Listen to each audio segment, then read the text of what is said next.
I did not expect Skywalker to be so wise. Yo, how's it going, guys? Static Skywalker, welcome back to the channel. I'm here with another video today, this time on the Knights of Ren. Now, I know this is going to be a little bit of a hot topic for episode 9 because we saw them in Rey's Force Vision in episode 7, but we never got a glimpse of them in episode 8, which I was so gutted about. Like, why did that never happen? Why did that never happen, Lucasfilm? Why did that never happen, Disney? I never, for the life of me, understand why they never put the Knights of Ren in episode 8. It must be because they're saving them for episode 9. You have to think that they've got to be saving them for episode 9. The first point I want to make is, why weren't they in The Last Jedi? And I think, I really don't know. I really don't know. I mean, maybe Rian Johnson wanted to show how much of a big bad Kylo Ren was on his own, and how much of a conflict he had and inside of him, and how much he wanted to prove himself to Snoke.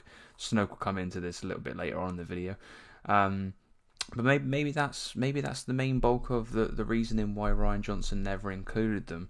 I think it would have been amazing because JJ set it up in episode 7, obviously.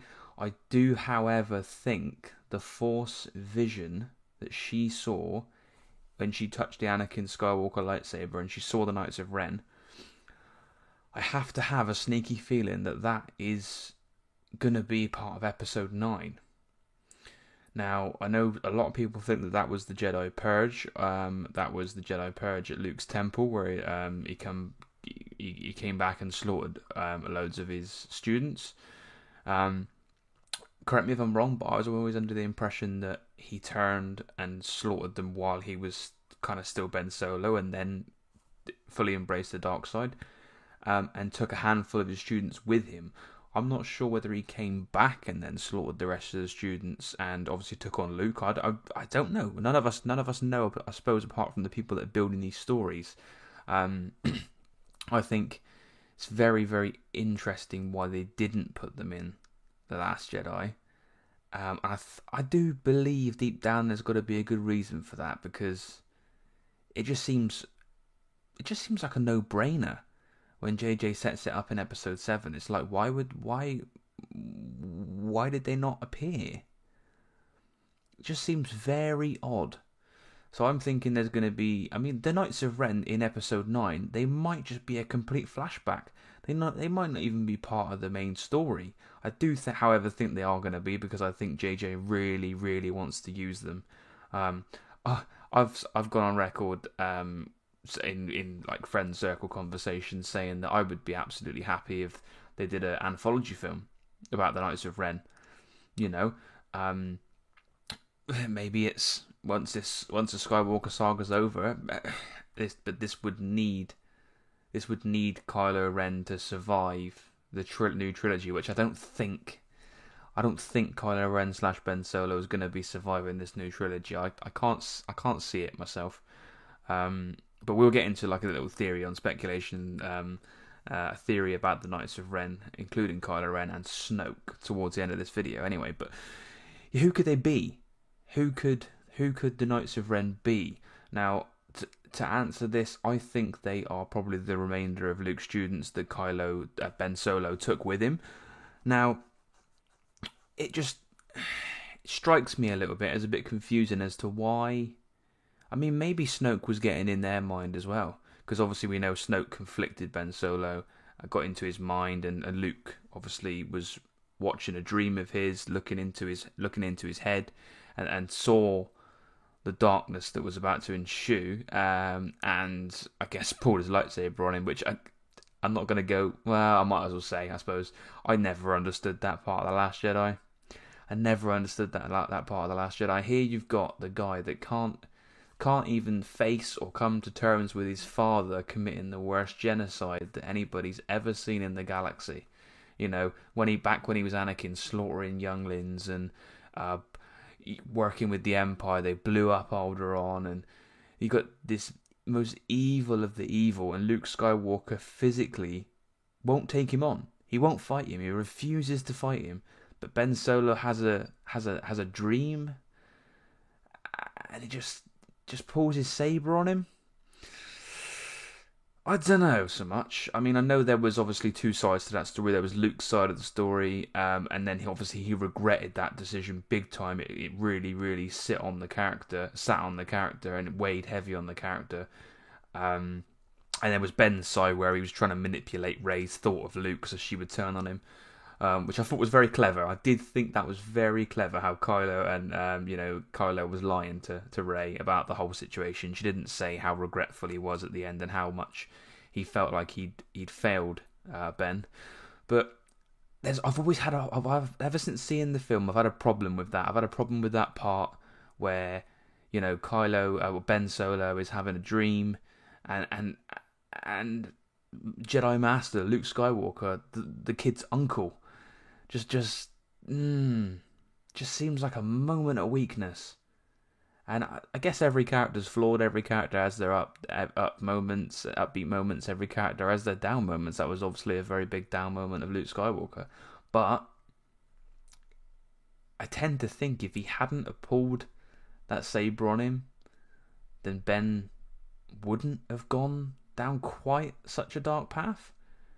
I mean, who knows? This is all just real sweaty, nerdy speculation, but I think going back to who could they be, I think obviously they are probably the remainder of Luke's students, I would say. But one thing that makes me a little bit dubious about that theory is the fact that if Luke Skywalker saw weakness and saw anger and saw hatred in Ben Solo, what would make the rest of his students automatically turn on their master? Are they going to believe the word of Ben Solo saying that, Uncle Luke's gone mad, he's just tried pulling a lightsaber on me, let's kill him? Just seems a bit odd, and I would love to know who they are and where they come from. I hope we get a backstory with these guys and they're not just another Snoke, because that really pissed me off how Snoke did not get a backstory whatsoever. He was just this guy in the Outer Rim. He watched the rise and fall of the Empire. He's been around for God knows how long. I do happen to think that one of these new trilogies that are being made is going to include him, whether it's the Benioff and Weiss or the Rian Johnson trilogy.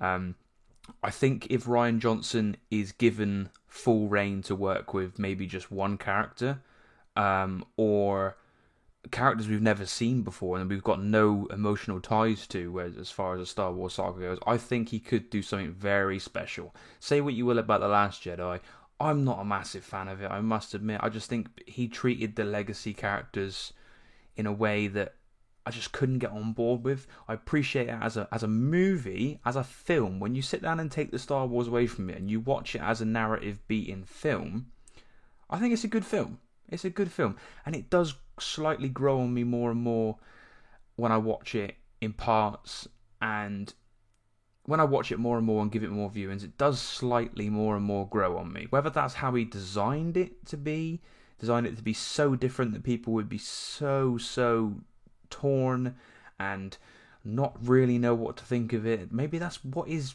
intention was. I can't see that being the intention. I would have thought he would just wanted to make an amazing movie, but it just didn't land for me. And some of the parts about it, the main issue I have is the whole Canto Bight sequence and the way that Luke was handled.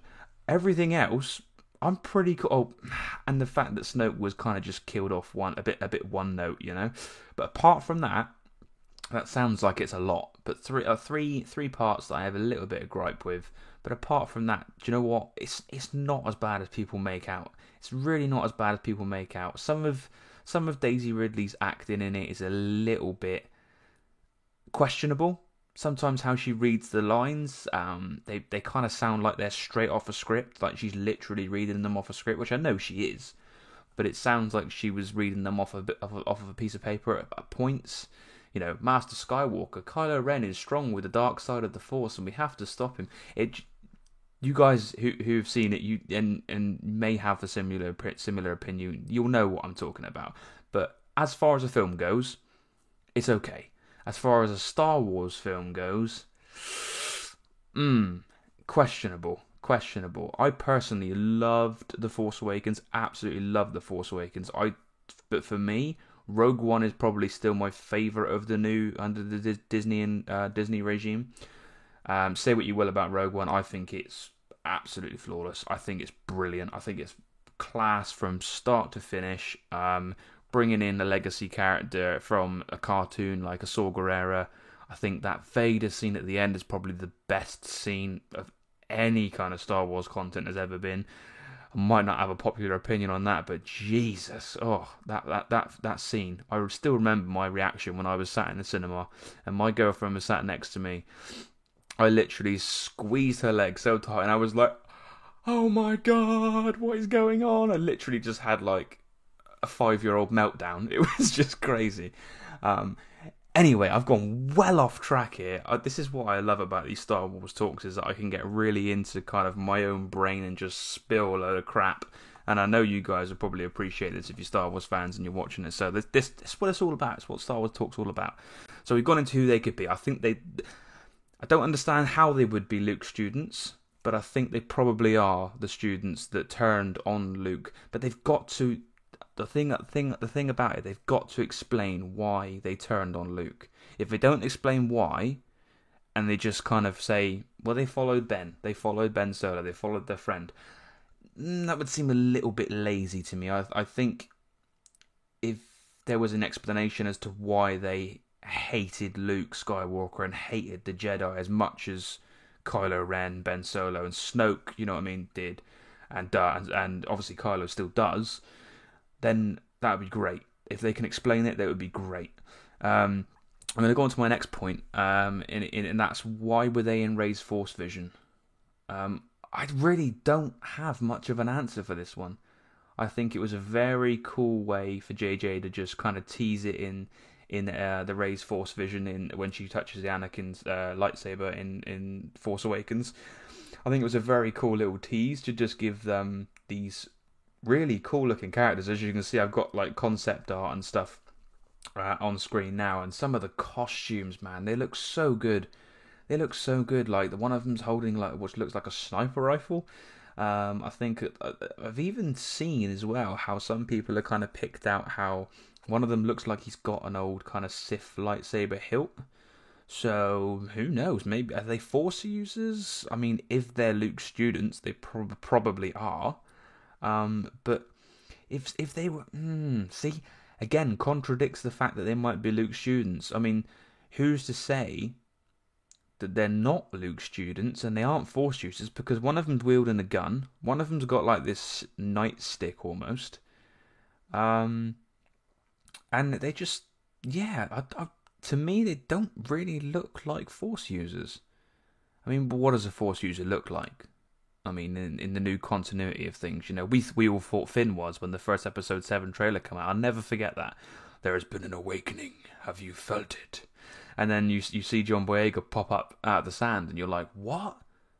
Okay, so this guy's the Jedi? And then obviously they show him, you know, wielding the lightsaber against Kylo, and everyone's like, oh my God, this guy's the Jedi, like, you know. And nobody even thought it was going to be Rey. Like, no one knew. I still love that. How they did that, how they brought out the episode 7 Force Awakens marketing was absolutely genius. But going back to the, you know, why were they in Rey's Force vision? I really haven't got an answer. The only answer I can give to that, and the theory I can give to that, is that that scene where they're stabbing that guy who looks a bit like a, what was it? He looked almost a bit like a Resistance fighter. Looked almost like he had that kind of like strange helmet on, like a disc shape almost. Do you know what it reminded me of? It reminded me of like Raiden from Mortal Kombat. How he's got like the big kind of weird hat. It kind of gave me that little weird vibe. So I don't know what that was all about. But when Kylo's obviously stabbing that guy through the back and then through the chest, and Rey obviously sat in front of them. And you see the Knights of Ren in behind Kylo, it's like, wow, like if that scene was in episode 9 and there's like a big slaughter, like maybe Rey is training loads of Force users in episode 9 and the Knights of Ren just wreck shop. They just fuck shit up on our training ground, like where these people are. Who knows? Who knows? But I think it's got something to do with episode 9. This image here. This image. So you saw that image there. Really cool image there as well of if Luke was still around. If Luke was still around and he was there fighting with Rey, that'd have been a dream come true. I would have loved to have seen, because there was rumors, a lot of rumors when episode 8 was coming out that that Kylo Ren and the Knights of Ren were actually going to drop onto Ahch-To and fight Luke Skywalker. Now, could you imagine how cool that would have been? How cool that would have been. Or even if Kylo Ren had just sent them there. You know, maybe Kylo was having a fight with Rey. Maybe Kylo was too focused on trying to bring Rey to Snoke. And they could have sent the Knights of Ren to Ahch-To to try and take out Master Skywalker. And he could have just wrecked shop and fucked shit up. Oh, that would have been so good. That would have been so good. And then once he's done that and obviously dealt the damage, maybe he gets his X-Wing out of the water, he flies off to somewhere else. Maybe he goes back to Tatooine. I mean, this might have been a bit too much to throw in at the end of The Last Jedi. Maybe he goes to Tatooine and that's where he does his Force projection to Crate, obviously, which we see in the end. Imagine if he had that one moment to just be having a lightsaber fight, just mowing shit, like just wrecking shop. But I can't dwell on it. I shouldn't dwell on it. The movie happened. His story ended how it ended. And although I may not be the most happy about it, hey, at the end of the day, it happened. It happened for a reason. The story happened for a reason. And we've just got to go into episode 9, hoping that some answers can be answered. Some questions can be answered, sorry. And that some answers can be slightly tweaked and fixed a little bit. I don't want the story to be changing too much, like, you know, so I just think that there needs to be a couple of things that need to be polished up on. But yeah, why they were in Rey's Force Vision, I have no idea. I really have no idea. If you guys got any idea, please do drop a comment, because I'll be so curious to know your opinions on why they might be in Rey's Force Vision. The next point I want to make is Matt Smith, obviously the legendary Doctor Who. I'm going to be honest with you, I've never watched an episode of Doctor Who. That might be absolutely blasphemy to some of you guys. I've just never been into it. My partner, she used to watch a lot of it when she was a bit younger. Her and her brother used to go to some like Doctor Who conventions and stuff, so she'd probably be able to tell you guys a lot more about Doctor Who than I can. But obviously I know Matt Smith did play the Doctor at some point. But he is in episode 9. Now, a lot of speculation and talk online has been that he might actually be a Knight of Ren. I know that Richard E. Grant was rumoured to be a Knight of Ren or some kind of big baddie back along. But that was all put to rest when we had those concept costume designs leaked, which I explained a bit about in my previous video when we found out that episode 9 had finished wrapping. Yes, it's finally happened. When are we going to get that title, guys? I hope that title hasn't come out by the time I put this video out, because I look like an idiot. But yeah, so Richard E. Grant was rumoured. That's been squashed because he's actually a First Order officer. I think it's perfect. Absolutely perfect. I think Richard E. Grant is a brilliant fit for some, really harshly spoken, answer to me and don't ask any questions kind of First Order operative officer. I think he's going to be commanding the shit out of the First Order, and I think it's going to be really cool. I think he could even make Hux look like a bit of an idiot. So, but who knows? He might even be under Hux. Who knows? Who knows? There was a lot of rumours about him being Thrawn back along, but I just cannot see them bringing Thrawn into episode 9. I think that's just way out of left field. That's way out of left field. I don't think it would sit well.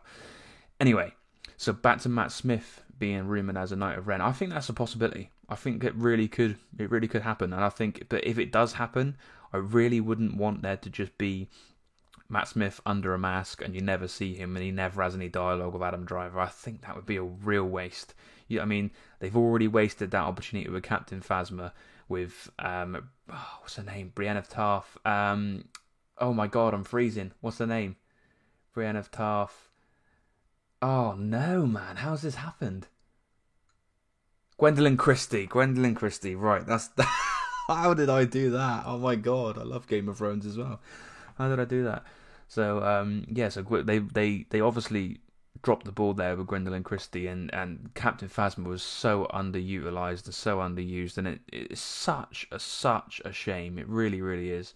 I think she could have been something so cool, but I'm not going to get into all of that anyway. But no, Matt Smith, I think if he's going to be a Knight of Ren, I think they should do it justice. They should use him in a nice piece of dialogue with Adam Driver, and that is gonna be going into my next point, which I'm gonna make. This is a little theory I've got about the Knights of Ren. Okay, hear me out. I know we're going into stupid nerd chat. It might not happen. Don't get your hopes up. Stop setting my expectations. So when I go into episode 9, I'm gonna be disappointed. It's not what I'm trying to do here, guys. I'm just trying to give you my thoughts on the Knights of Ren and how they could possibly play a huge, I'm not even talking little, huge part of episode 9. Right, now my thoughts on this are, and this goes back into the Matt Smith thing, because this would make Matt Smith's character really quite important. I think that they're going to be a little bit pissed off that Snoke's gone. If Snoke is gone. Okay, if Snoke is gone. And there's two ways this theory could go about. If Snoke is gone, they're going to want to know why. They're going to want to know who killed him. They're going to want to know how he died. And I think General Hux is probably the kind of guy that would snitch. I think General Hux is probably the kind of guy that would snitch on Kylo Ren. Because he wants the power at the end of the day. General Hux wants to be the top dog. He doesn't want Kylo there. It's a bit like I don't know actually. No, Tarkin and Vader were always quite. They kind of were on the same page, weren't they? I guess, but I think Hux and Kylo, it's a really interesting dynamic because I think both of them obviously want power. Kylo's obviously going to have the power now with Snoke being gone. If he is gone, there's a lot of people think he's Darth Plagueis, but I'm not going to get into that. I'd lose my mind if he was, but with joy, obviously, I wouldn't be angry. I'd be like, oh my god. But I think Hux is going to want the most power, which leads me to believe that he could try and snitch out Kylo Ren to the Knights of Ren, who are obviously Kylo's whipping boys. They're Kylo's team. They're Kylo's brothers in arms and bandits, you know? So it's like band of brothers. So if they find out that Kylo slaughtered Snoke and showed any signs of going back to the light where, you know, Jedi Master Luke Skywalker was, they're going to feel the ultimate betrayal. They're going to feel the most ultimate betrayal. And that could be a real cool back and forth between Matt Smith and Adam Driver. You know, he's questioning him throughout the film, and then there's this huge reveal. Oh my god, you killed Supreme Leader. You know, we thought you were the I'm not going to say chosen one, but we thought you were the guy to take us here. You told us that Master Skywalker betrayed us, this, that, and the other. If they are Luke's students, which I'm not 100% sure they are, but they could, you know, they could really turn on him. And then what's to say that Kylo is exiled from the dark side? I wouldn't say exiled from the dark side, but almost completely dismissed by the First Order. They don't want him there anymore. What's to say that the Knights of Ren aren't going to be the leading force, you know, the 501st, so to speak, of the army of the First Order. Now that Captain Phasma's gone, she won't really have any power. If they bring her back, there'll be so much of an eyeball roll you won't even believe. But what's to stop the Knights of Ren completely exiling Kylo Ren, along with Hux and the Knights of Ren completely exiling Kylo Ren from the First Order, getting rid of him. Ultimate betrayal. Kylo lied to them the whole time, just like he lied to Rey in The Last Jedi. Don't forget that, because that could be a big reveal of Kylo's character, that he's just a master manipulator. He may have lied about who her parents were. He may have lied about the whole Luke story, which obviously he did to try and manipulate it. He kind of told the right story, but didn't tell it all. So there's nothing to say that Kylo couldn't be lying to the Knights of Ren about who killed Snoke, because we already know he told General Hux, the girl murdered Snoke. That's what he said, the girl murdered Snoke. So yeah, who's to say that they don't find out? Well, Hux has got to find out first, though. Hux has got to find out first, and then he could tell the Knights of Ren. The Knights of Ren would then feel mass betrayal, and they'll either fight Kylo and seriously, maybe they fight him and seriously injure him, and then he's literally forced, no pun intended, to do nothing else but try and seek some kind of help. I know what you're thinking. Ben Demption, we don't want it to happen. We don't. He killed Han Solo. He was so close to killing Leia. And it's not going to sit well. But if they execute it properly, and if the Knights of Ren are actually the big bads, and Kylo is having a bit of conflict with them because of who actually killed Snoke, I think that could be a really interesting plot line for Episode 9. Really, really interesting plot line. And I know they've got, as far as a plot line goes, it doesn't really wrap up the Skywalker saga unless they tie something into it that does wrap up the Skywalker saga. Who knows? But I think it'd be very, very interesting to see the dynamic of Kylo shifting the tide and going to try and find. I'm not necessarily saying he's going to try and find Rey and get Rey to help him. I'm just thinking maybe there's some sort of ultimate sacrifice. Maybe Rey is still trying to reach out to him, where then at the end of The Last Jedi she kind of just cut herself off from him, which is interesting. But maybe she tries to reconnect and she's still trying to reach out to him. Maybe he comes back to the light. Maybe he's toying with the idea of coming back to the light, because he's been conflicted throughout the whole sequel trilogy. But yeah, what do you guys think? I think there's a good possibility that they could end up maybe whipping Kylo's ass, and I mean, if any of them are Force users as well. It might not be the case. None of them might be Force users, but I think if they find out some ultimate betrayal, that they find out that Kylo actually did kill Snoke, I think they could be pretty pissed off, and things could get really heated. And I think it'll create an interesting story for Episode 9. It'd be really, really interesting, because on one hand you'll have him reaching out to try and get people to help him that are on the light side of the Force, to try and take out the Knights of Ren, and maybe Kylo's not even going to try and be redeemed. Maybe he manipulates Rey, Poe, Finn, whoever, to try and fight the Knights of Ren, begging for their help. Maybe he even gets into Leia's head and says, "Look, Mum, I want to come back to the light side of the Force. I need this help. I need you guys to take these Knights of Ren down with me." Only to be at the very end going, "Join me, and as father and son will lead the galaxy."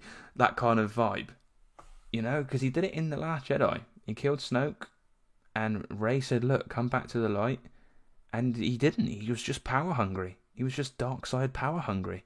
So who's to say that he's not going to manipulate the light side, get them over to try and wipe the Knights of Ren out, if there is a conflict between Kylo and the Knights of Ren, which I hope there is. It would be cool. And then just manipulate him. Just manipulate him and say, "Nah, you fell for the bait. You fell for the bait." And then comes the conversation of who's the master manipulator, Emperor Palpatine or Kylo Ren. I mean, there's a possibility that this could happen, but again, I'm speculating. I'm going mad. I've been talking for half an hour. I hope you guys have stuck it out, and I hope you guys have enjoyed me rambling on. Yeah, what do you guys think? What's your theories for Kylo Ren and the Knights of Ren in Episode 9? Do you think we've got to see a big lightsaber battle at some point, right? Surely. That was another gripe I have with The Last Jedi. I know it seems like I'm just bashing it, but there is parts of that film that I do like. I really do like some of the parts of that film. But we've got to see a lightsaber fight. We've got to see a lightsaber fight. I think we need to see a culmination of the Skywalker saga. There's got to be something. There's got to be some kind of tie-in to the prequels and the original trilogy. I don't envy J.J. Abrams. I really don't. I know he's finished filming now, so obviously his ideas have come to fruition. Expect some reshoots. There will be some reshoots sometime in the next coming months. There's gonna be some reshoots after they've done some editing. It's just how big blockbuster movies do it nowadays. So don't be alarmed if you see any headlines with the reshoots word attached to it. That's just normal. But what do you guys think about episode 9? Are you excited for it, guys? Have you got an idea of the title yet, if it hasn't come out by the time of this video? And yeah, drop a like on the video if you enjoyed it, guys. Subscribe if you're new. Hit the notification bell to see the new videos coming out, and I'll see you in the next one. I'm sorry for rambling. It's been 30 minutes. Oh my god. Catch you later, guys. Peace. Fulfill your destiny.